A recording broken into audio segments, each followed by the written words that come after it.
السلام علیکم ورحمۃ اللہ وبرکاتہ۔ نحمدہ ونصلی علی رسولہ الکریم، اما بعد۔ محترم حاضرین، آپ کے سامنے ابھی میں بریلویوں کے مولانا بشیر واسو گجرات کا پوسٹ مارٹم کرنے جا رہا ہوں، ان کا رد، ان کی تردید کرنے جا رہا ہوں اور بتانے جا رہا ہوں آپ کو کہ بریلویوں کے مولانا، عالم، علماء، مفتیان، ان کا علمی معیار کیا ہوتا ہے، اور وہ بھی حدیث رسول کی روشنی میں۔ اور انشاءاللہ آپ بھی اس حقیقت کو جاننے کے بعد اس حقیقت کا انکار نہیں کر پائیں گے۔ خلاصہ کلام یہ ہے کہ مقلدین کے مولوی، مولانا اور علماء، عالم، مفتیان، یہ قرآن تو پڑھتے ہیں لیکن قرآن ان کے حلق کے نیچے نہیں اترتا۔ کیوں؟ کیونکہ قرآن تو پڑھتے ہیں لیکن اللہ اور اس کے رسول قرآن و سنت کے بتائے ہوئے اصولوں کے مطابق اسے سمجھنے، اس پر عمل کرنے کی کوشش نہیں کرتے ہیں، بلکہ یہ قرآن صرف پڑھتے ہیں زبان مروڑ کر اور اپنے عقل، اپنے فہم سے اس کے معنی مفہوم بنانے اور سمجھنے سمجھانے کی کوشش کرتے ہیں۔ اسی لیے اللہ کے نبی صلی اللہ علیہ وسلم نے ان کی صفت بیان کی ہے، جسے امام بخاری صحیح بخاری میں کتاب المرتدین و معاندین کی و قتالہم کے تعلق سے لے کر آئے ہیں۔ باب من ترک قتال الخوارج، حدیث نمبر 6934۔ قال حدثنا موسى بن اسماعیل قال حدثنا عبد الواحد قال حدثنا شیبانی قال حدثنا یسیر بن عمرو قال قلت للسهل بن حنیف هل سمعت النبي صلی اللہ علیہ وسلم يقول في الخوارج شيئا؟ قال سمعته يقول وأحوى بيده قبل العراق يخرج منه قوم يقرؤون القرآن لا يجاوز تراقيهم يمرقون من الإسلام مروق السهم من الرمية، رواه بخاری فی کتاب باغیوں کا بیان۔ اللہ کے نبی صلی اللہ علیہ وسلم کیا فرما رہے ہیں کہ خوارج کے سلسلے میں اللہ کے نبی صلی اللہ علیہ وسلم کو کچھ فرماتے ہوئے سنا۔ انہوں نے بیان کیا کہ میں نے اللہ کے نبی صلی اللہ علیہ وسلم کو یہ کہتے ہوئے سنا، اور آپ نے عراق کی طرف ہاتھ سے اشارہ فرمایا تھا کہ ادھر سے ایک جماعت نکلے گی، یہ لوگ قرآن مجید پڑھیں گے، قرآن مجید ان کے حلقوں سے نیچے نہیں اترے گا، وہ اسلام سے اس طرح باہر ہو جائیں گے جس طرح تیر شکار کے جانور سے باہر نکل جاتا ہے۔ آئیے اس کی شرح بھی دیکھ لیتے ہیں۔ امام مسلم نے حضرت ابو ذر سے روایت کیا ہے، خارجی تمام مخلوقات میں بدتر ہیں، اور بازار نے مرفوعاً نکالا ہے، حضرت اللہ کے نبی صلی اللہ علیہ وسلم نے خارجیوں کا ذکر کیا، فرمایا میری امت میں بدترین لوگ وہ ہوں گے کہ میری امت کے اچھے لوگوں کو قتل کریں گے۔ خارجی ایک مشہور فرقہ ہے جن کی ابتدا حضرت عثمان رضی اللہ عنہ کے آخری زمانے میں خلافت سے ہوئی۔ یہ لوگ ظاہری میں عابد، زاہد، قاری اور قرآن تھے، مگر دل میں ذرا بھی قرآن کا نور نہ تھا۔ حضرت علی رضی اللہ عنہ، پھر ایک بڑی تفصیل ہے یہاں پر، خوارج کی ایک صفت یہ بتائی گئی ہے کہ یہ ظاہری طور پر بڑے ہی عابد، قاری اور قرآن تھے، قاری قرآن تھے، بہت اچھی قرأت کرتے تھے اور دیکھنے میں بڑے عبادت گزار لگتے تھے۔ اب آئیے ہم مولانا بشیر کو اسی حدیث پر جانچیں گے، پرکھیں گے اور دیکھیں گے کہ کیا یہ ساری صفتیں ان میں پائی جاتی ہے کہ نہیں۔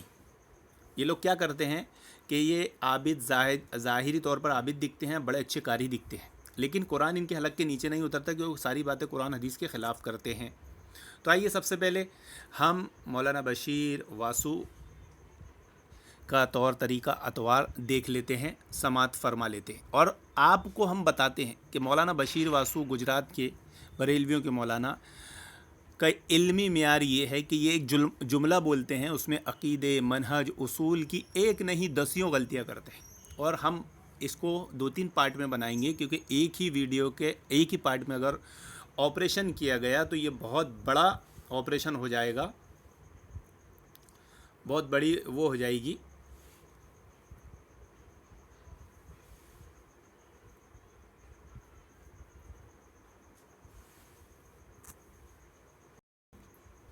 ارے کدھر گیا یار، یہ تو سالہ ویڈیو غائب ہو گیا.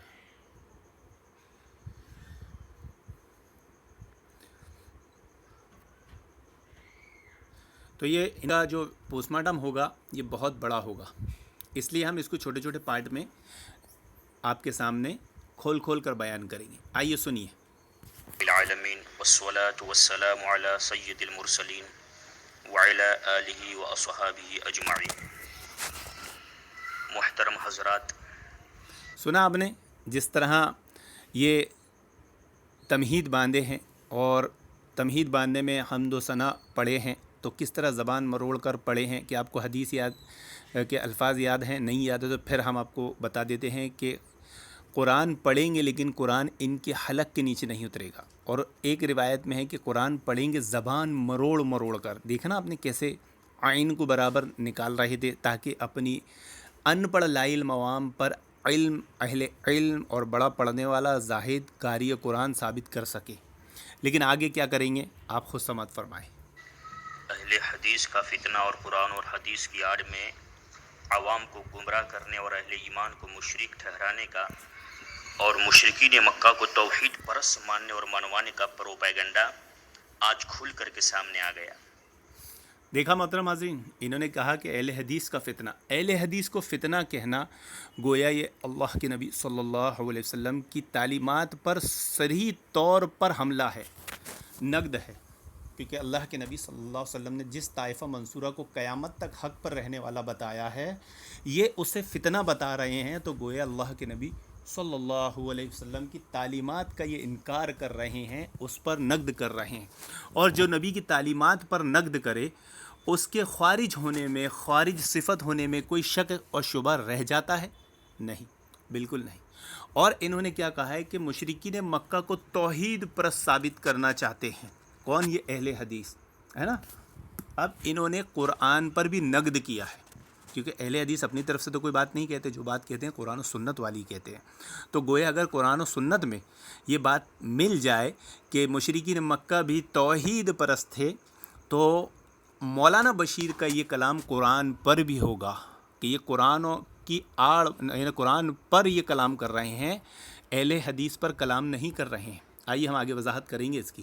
حضرات محترم، غیر مقلدین نام نہاد اہل حدیث کی اس طرح مسلمانوں کو مشرک ٹھہرا کر امت مسلمہ میں انتشار پیدا کر کے شر انگیزیاں کرتے ہیں. اب یہ ان کی گھبراہٹ اور بوکھلاہٹ ہے. انہیں سمجھ میں آ گیا کہ انہوں نے آج تک اپنی عوام کو جو دھوکے میں رکھا تھا، اور ہماری ایک ہی آڈیو سے تہلکہ مچ چکا ہے، اور ان کی لا علم، کم علم، ان پڑھ، جاہل عوام کو پتہ چل چکا ہے کہ مشرکین مکہ مشرک کیوں کہلائے. تو انہیں خطرہ لگا کہ ہماری عوام ہمارے ہاتھ سے نکل جائے گی تو ہماری طاقت ختم ہو جائے گی، ہمارے نذرانے بند ہو جائیں گے، ہمارے پاس دنیاوی مال اور متاع کہاں سے آئے گا. تو انہوں نے فوراً اس کو اس انداز میں بولنے کی کوشش کی ہے کہ جیسے ان کی ان پڑھ عوام انہیں بڑا اہل علم، زاہد، متقی، قرآن کا قاری سمجھے، کہ بڑا اختلاف اور انتشار پھیلا رہے ہیں. بھائی اختلاف اور انتشار کیوں پھیلنے لگا؟ کیوں؟ جب آپ شرک والا عمل کریں گے، بدعت والا عمل کریں گے، تو اس کا رد کرنا اختلاف اور انتشار ہے، نعوذ باللہ.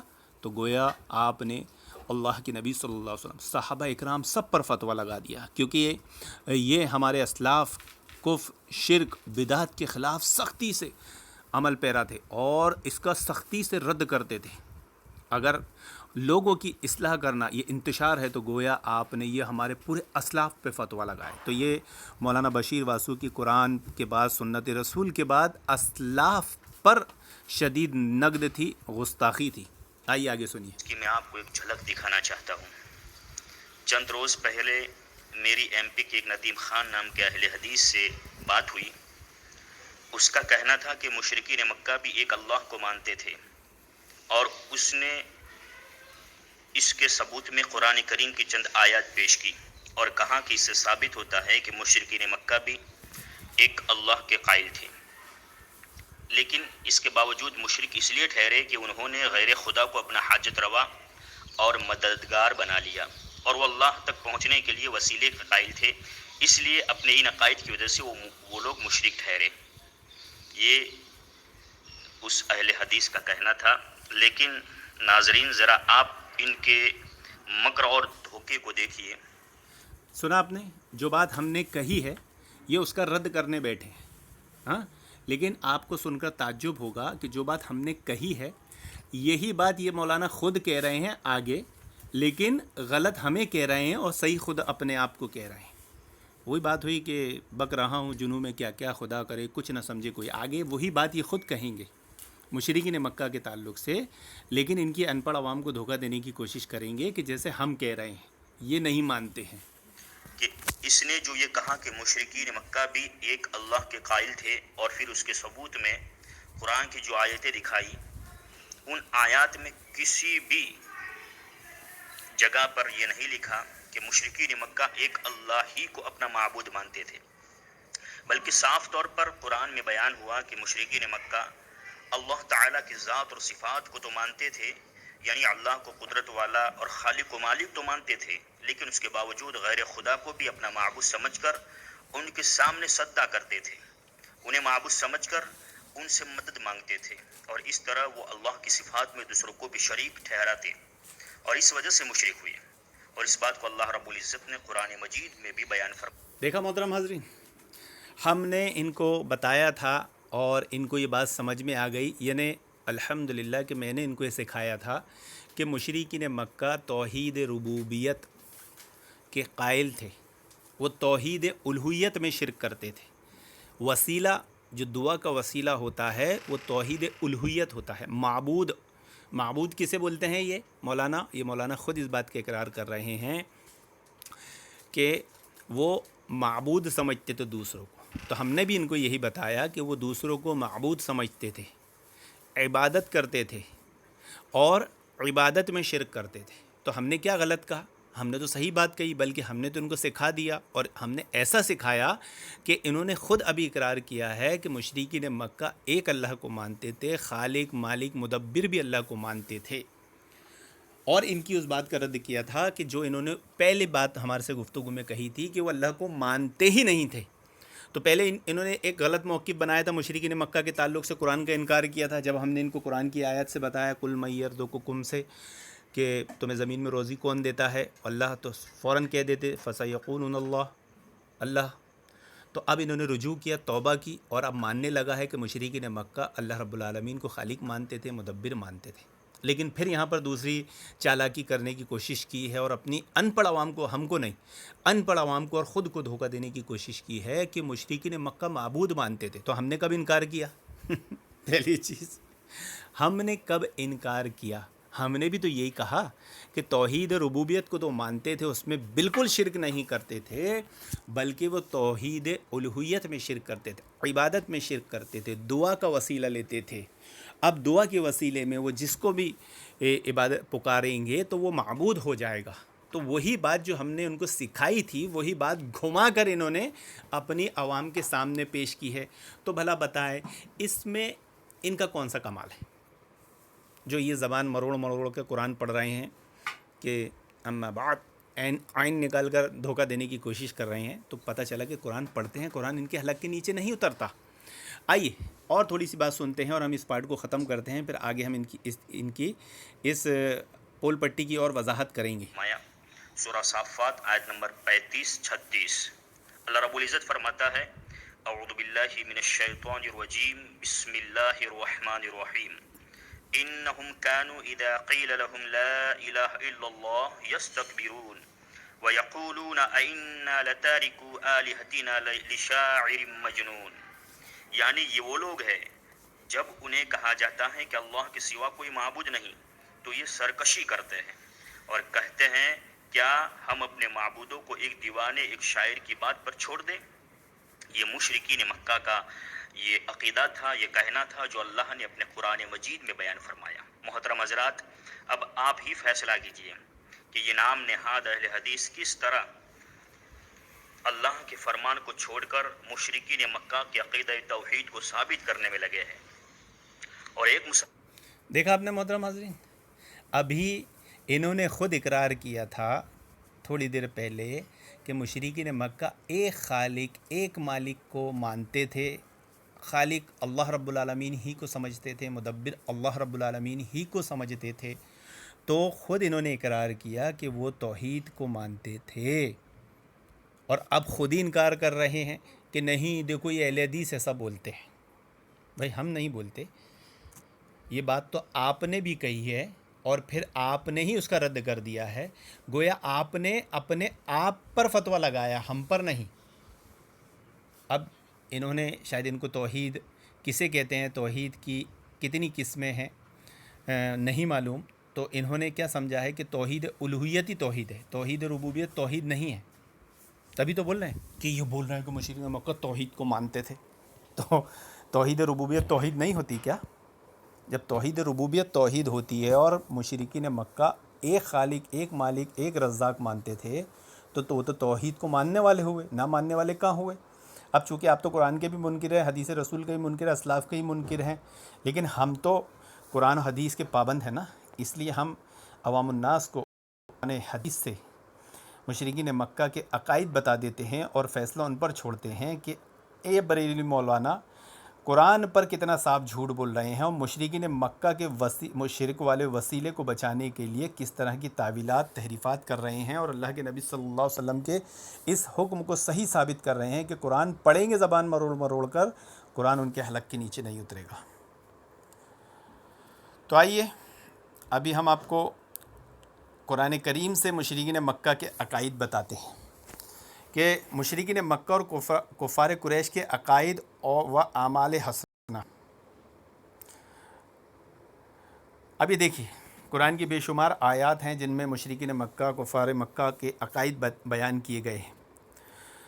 وہ اللہ کی ذات و صفات سے متعلق مشرکین کے درج ذیل عقائد تصورات معلوم ہوتے ہیں کتاب اللہ سے۔ انسانوں کا خالق صرف اللہ ہے، مشرکین مکہ انسانوں کا خالق صرف اللہ کو مانتے تھے، صرف اللہ کو، اس میں کوئی شرک نہیں کرتے تھے۔ تو مشرک کہاں سے ہوئے؟ وہ مشرکین مکہ ہوئے ہی تھے قائم وسیلہ والا شرک لگا کے۔ وَلَا إِن سَأَلْتَهُمْ مَنْ خَلَقَهُمْ لَيَقُولُنَّ اللَّهُ فَأَنَّىٰ يُؤْفَكُونَ، اور اگر آپ ان سے پوچھیں گے کہ انہیں کس نے پیدا کیا ہے تو کہیں گے اللہ نے۔ مشرکین مکہ خالق ارض و سما صرف اللہ کو مانتے تھے۔ وہی آیت کریمہ کس نے پیدا کی؟ رزاق، مالک، مدبر، موت و حیات کا دینے والا اللہ کس کو مانتے تھے مشرکین مکہ؟ قُلْ مَن يَرْزُقُكُم مِّنَ السَّمَاءِ وَالْأَرْضِ أَمَّن يَمْلِكُ السَّمْعَ وَالْأَبْصَارَ وَمَن يُخْرِجُ الْحَيَّ مِنَ الْمَيِّتِ وَيُخْرِجُ الْمَيِّتَ مِنَ الْحَيِّ وَمَن يُدَبِّرُ الْأَمْرَ فَسَيَقُولُونَ اللَّهُ۔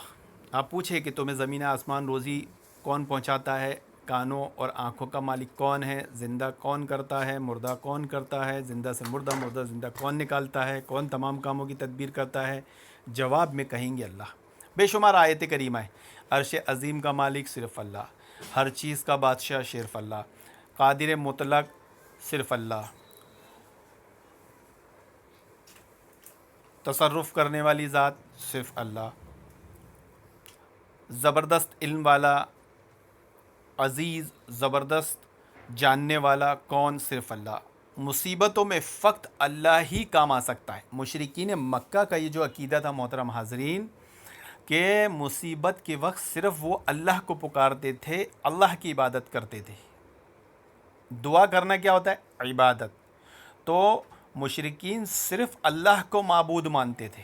ابھی شروع میں انہوں نے کیا کہا تھا کہ مشرکین اللہ رب العالمین کو معبود نہیں بلکہ اللہ رب العالمین کے علاوہ دوسروں کو معبود مانتے تھے۔